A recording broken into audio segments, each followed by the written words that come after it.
Yung depression, gawa-gawa ng mga tao yan. Gawa nila sa sarili nila. Oo, dinidepress nyo lang yung sarili nyo, tapos nagkakaroon ng sakit. Hoy, Alex! Ikaw talagang bata ka! Hindi ka na naman pumapasok! Puro ka na lang magmag yan sa kwarto! Sinasabi ko sa'yo, puro ka sa cellphone! Yung grade mo sa bakla baba! Naku talagang bata ka! Puro ka na lang magmag!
Alex, pwede ba tayo mag-usap?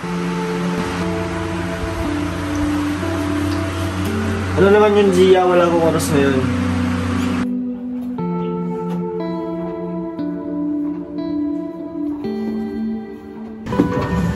Ano naman yung nababalitaan ko? Ang baba na ng grades mo, hindi ka pumapasok, lagi ka na lang absent. Ano ba nangyayari sa'yo? May pinagdadaanan ako. Pinagdadaanan? Hindi ka ba makumpleto sa buhay mo? Hindi mo naiintindihan. Hindi mo naiintindihan?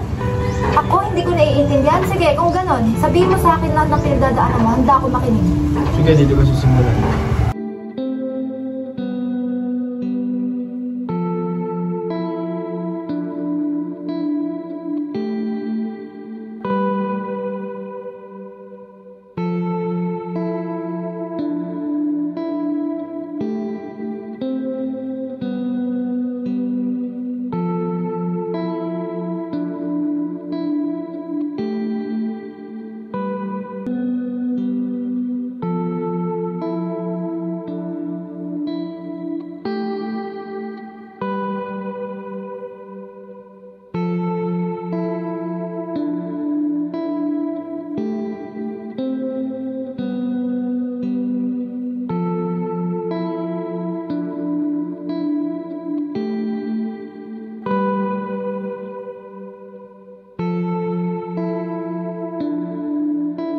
Laban lang, may kasama ako.